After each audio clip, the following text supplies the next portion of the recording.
Ulagang 'to, talagang DDS na etong si Kaufman, DDS na DDS. Oh, akala ko ba malakas ang kaso ni Digong? Akala ko ba malakas ang ebidensya or ang depensa? 'Di ba sinasabi nitong mga DDS lawyers na nandiyan sa The Hague, yung mga katulad ni Panelo, na malakas nga daw ang kaso ni Digong. Ibig sabihin, sigurado daw na malulusutan ito ni Digong. Ang sinabi pa nga, um, yung ICC case daw versus Duterte were shattered into pieces matapos nga daw ang presentation ni Kaufman. O ano na? Ano na ang nangyari?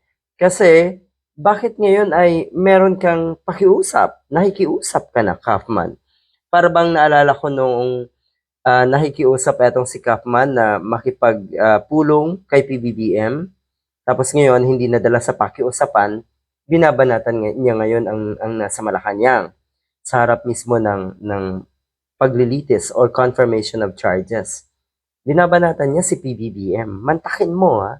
Ganyan kalala ang ginagawa netong kampo ni Duterte. Tapos ngayon, ano daw?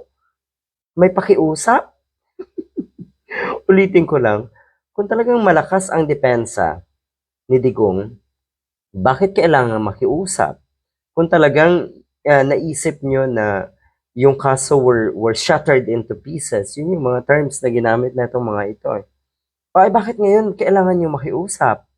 Di ba DDS na DDS? Pag nasukol, pag alam nila na tagilid sila, magmamakaawa, makikiusap, magpi-play victim. Ang lala, talaga, nakikiusap ka sa ICC? Matapos, balahurain na itong mga DDS ang ICC? Tapos ngayon, may gana kayong makiusap? Parang si Panelo lang. Matapos niyang banatan din ang ICC, abay nag-a-apply pala para maging ICC lawyer etong si Panelo. Ang lala, ano ba?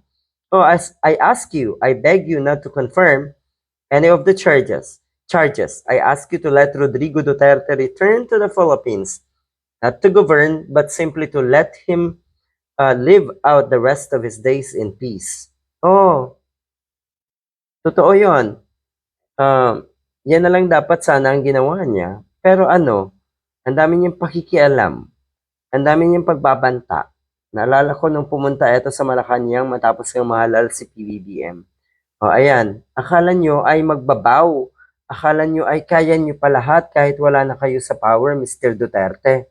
So ngayon, ang pinakasusunod yung tinatangka ay mapwesto nga si Sara Duterte para eto at gumawa na naman kayo ng kademonyuhan sa bansa.